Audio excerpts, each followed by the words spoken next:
नमस्कार जी, मैं पूर्वांचल लोकेश से आप लोगों को एक प्यार भरा भोजपुरी विवाह गीत सुनाने जा रही हूँ। अगर आप लोगों को पसंद आए ज़्यादा ज़्यादा आशीर्वाद देना। हर हर महादेव।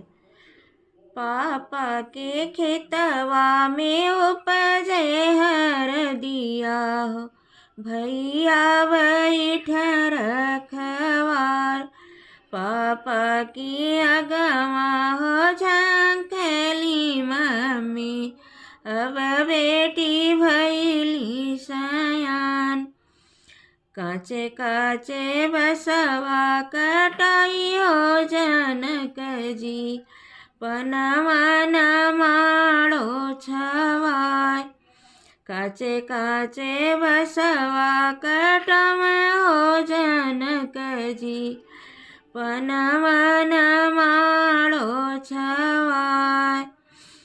चौके पर बैठली बेटी सिया सुंदर, हरदी चढ़ल सिर माथ।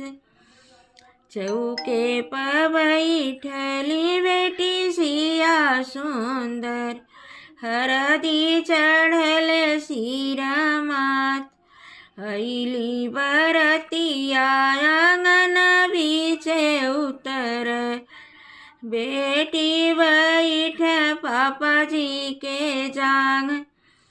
अम्मा की रोवेले हो भी गेलाया चरवा, हो पापा के रोवस भीग सिर पाग।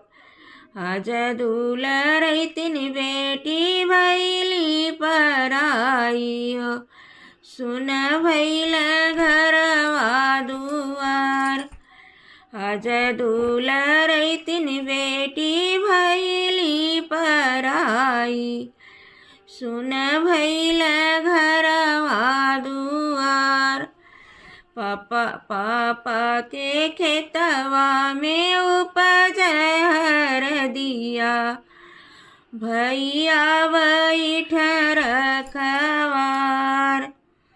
नमस्कार जी, बहुत अच्छी विवाह गीत है, फुलवाच करके सुनना आप लोग। अगर आप लोगों को पसंद आए ज़्यादा ज़्यादा आशीर्वाद देना। मैं पूर्वांचल से बोल रही हूँ। हर हर महादेव।